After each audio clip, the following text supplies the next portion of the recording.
Avoir un grand et puissant ministère s'identifie comme une excellente réussite sur ton appel. Lorsque nous parlons d'une réussite dans n'importe quel domaine de la vie, nous voyons derrière cette réussite des grands efforts de discipline, de l'énergie accumulée et de la persévérance. Souvent, cette période d'épreuve se passe dans l'ombre. Une épreuve que tu challenges au cours d'un épisode de ta vie pour être récompensée au final. Les gens finiront par voir ce succès, mais ils ignoreront les épreuves endurées dans le secret. Il n'existe pas de puissants hommes de Dieu, ni de grands hommes de Dieu. Devant Dieu, nous sommes tous considérés comme ses disciples. Nous apprenons comme dans une école, les enseignements du Maître Jésus. Lorsqu'il s'agit d'un cursus scolaire ou universitaire, nous n'avons pas tous les mêmes degrés de cotation dans nos épreuves. Il y en a ceux qui sortent le premier, le second et ainsi de suite. À la fin, nous sommes tous rémunérés, récompensés en fonction de notre abnégation sur l'examen. C'est alors que viennent la réussite, les ovations et tout ce qui vont avec. On vous appellera un grand, un puissant homme, parce que le monde verra l'impact que l'aura votre ministère. Aucune portion écriture dans la Bible mentionne un puissant homme de Dieu.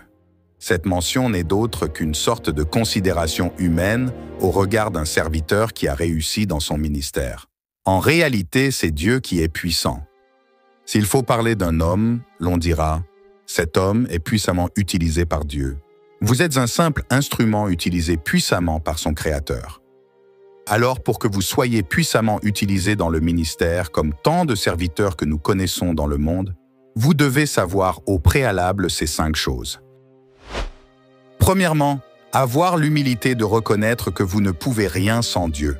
Il existe toute une panoplie de serviteurs de Dieu, des évangélistes qui ont impacté le monde par la puissance de Dieu, qui ont reconnu leur vulnérabilité, qu'ils étaient redevables devant le Seigneur. L'un de grands évangélistes dans la Bible, l'apôtre a encouragé les croyants à vivre, dans l'humilité dégagée de tout orgueil ou sentiment de suffisance.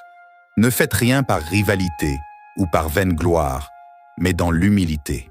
L'un de grands hommes de Dieu, le télévangéliste américain Benny Hinn, dans son livre intitulé « Bonjour Saint-Esprit », qui a connu un succès et lu par plusieurs disciples de Jésus dans le monde, l'évangéliste explique comment il gémissait devant le Seigneur avant qu'il soit utilisé d'une manière puissante. La soumission fait partie d'humilité. Jésus s'est soumis à la volonté de son Père céleste. Deuxièmement, avoir un profond désir d'être utilisé. Vous devez aspirer continuellement à devenir une personne hors du commun, c'est-à-dire vivre avec une passion pour l'œuvre de Dieu, se détacher de systèmes de ce monde, entrer dans la solitude et développer sa relation avec Dieu et s'attacher à la vie spirituelle. Tu veux vivre le surnaturel de Dieu, tu dois accepter des moments de solitude. Les hommes qui ont toujours quelqu'un à côté d'eux n'entrent jamais dans le surnaturel. Parce que Dieu a besoin de la solitude pour te parler. Il a besoin de la solitude pour te transformer. Les gens qui éprouvent cette soif de servir sont des personnes qui ont sacrifié les envies de la chair. Ils considèrent leur vie comme un pont qui aide les égarés de Dieu à retrouver le chemin qui les ramèneront à la vie. Troisièmement, développer une intimité profonde avec Dieu. Le ministère sur le plan surnaturel requiert une relation avec Dieu forte et croissante. Nous devons réaliser que nous ne pouvons véritablement exercer notre ministère qu'à partir de cette relation.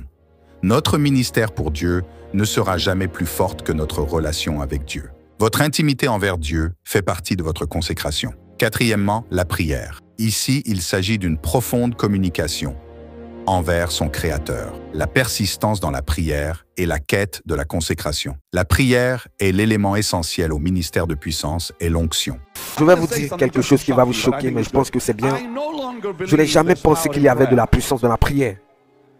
Je vous ai choqué, n'est-ce pas? Je n'ai pas pensé cela parce que les musulmans prient, les hindous prient, les personnes religieuses prient. Il n'y a pas de la puissance dans la prière, mais il y a de la puissance seulement dans la présence de Jésus. Lorsque nous communions avec le Seigneur, il y a de la puissance. Les grands serviteurs de Dieu ont témoigné au sujet de la prière. La profondeur et la qualité de tes prières déterminera ta soif de la quête. Les gens que Dieu utilise puissamment n'ont pas pu passer outre de prières instances accompagnées de jeûnes. Ces sortes de prières suscitent une grande onction qui se réfère à la présence manifeste du Saint-Esprit.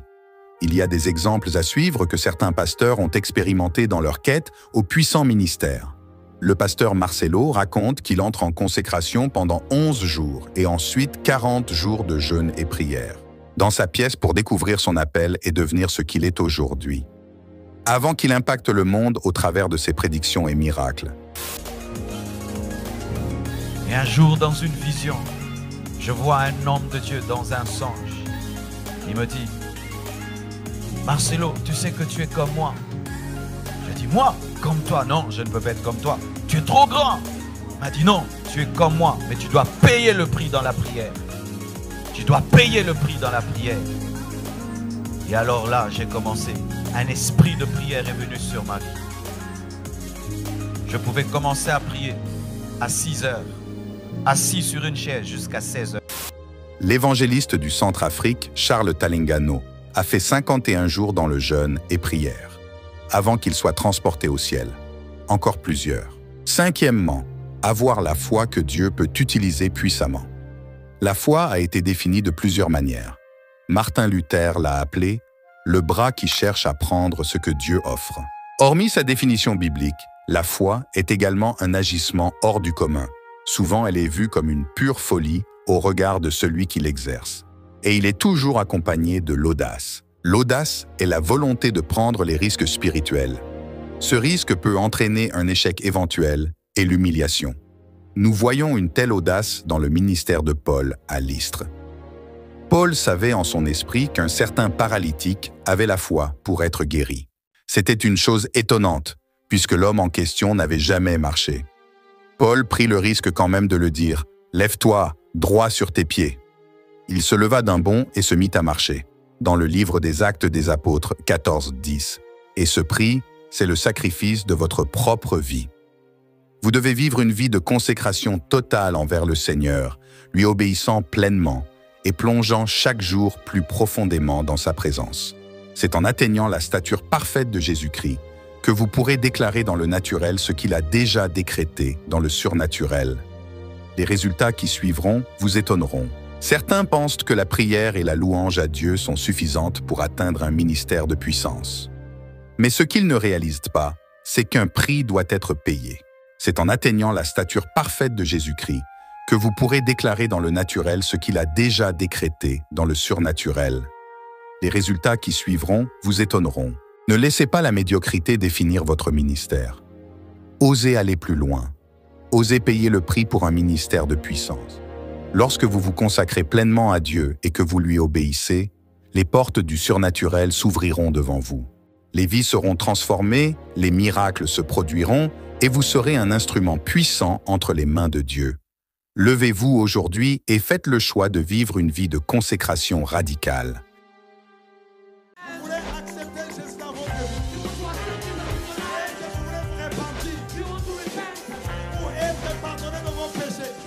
C'est pourquoi, mes amis, vous ne pouvez pas croire dans un prophète qui vient, qui dit que lui, il est le chemin. J'étais païen, j'étais beau. Je deviens chrétien, je deviens vilain. Comment? Le silence, ce n'est pas un vide, c'est un puissant langage de celui qui sait ce qu'il fait. C'est le langage du mature. La personne qui est mature répond de fois par le silence, se tait seulement. Si le ciel qui est réconcilié avec la terre par la croix